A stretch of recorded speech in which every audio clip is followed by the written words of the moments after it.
10টি সময়ে যদি দোয়া করেন আল্লাহ তাআলা আপনার দোয়া কবুল করবে। আমরা তো অনেক মানুষ বছরের পর বছর দোয়া করি কিন্তু দোয়া কবুল হয় না। আবার কিছু মানুষ একটা জায়গায় একবার একটা দোয়া করেছে, দেখবেন যে কবুল হয়ে গেছে। আজকে রাতে দোয়া করেছে, দেখবেন যে সকালে দোয়া কবুল হয়ে গেছে। এরকম কিন্তু অ্যাভেলেবেল ঘটনা ঘটে। তো আমি আপনাদেরকে দোয়া কবুলের 10টা সময় বলে দিয়েছি। এই 10টা সময় যদি দোয়া করতে পারেন দেখবেন যে 100% আপনার দোয়া কবুল হয়েছে।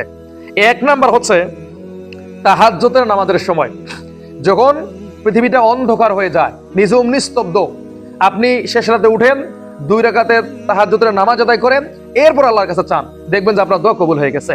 2 নাম্বার হচ্ছে প্রত্যেক ফরজ নামাজের পরে সালাম ফেরানো মাত্রই হাত তোলা লাগবে না, আপনি মনে মনে আল্লাহর কাছে চান, দেখবেন যে আপনার দোয়া কবুল হয়ে গেছে।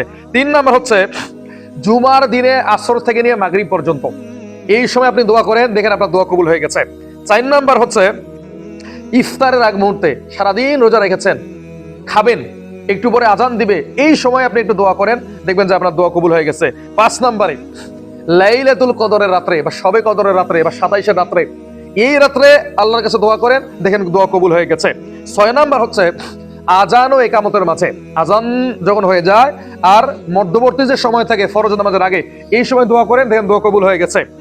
7 নাম্বার হচ্ছে আপনি পুরো কোরআন শরীফ পড়েছেন, কোরআন খতম করে ফেলেছেন, দোয়া করেন, দোয়া কবুল হবে। 8 নাম্বার হচ্ছে আপনি অসুস্থ হয়ে হাসপাতালের বিছানায় পড়ে আছেন, আপনার রোগ ভালো হয় না, এই অসুস্থ অবস্থায় আল্লাহর কাছে দোয়া করেন, দেখেন দোয়া কবুল হয়ে যাবে। 9 নাম্বার হচ্ছে বৃষ্টি হচ্ছে, বৃষ্টি পড়তেছে, বক্সে গান না বাজিয়ে অলঙ্গ হয়ে গোসল না করে এই সময় দোয়া করেন, দেখেন দোয়া কবুল হয়ে যাবে। 10 নাম্বার হচ্ছে ভ্রমণের সময় বা মুসাফির অবস্থায়, মুসাফির অবস্থায় দোয়া করেন, দেখেন দোয়া কবুল হয়ে যাবে। তো এই 10টার সময় যদি দোয়া করতে পারে 100% আপনার দোয়া কবুল হবে। এর অসংখ্য নজির আমরা আমাদের দু চোখে দেখেছি।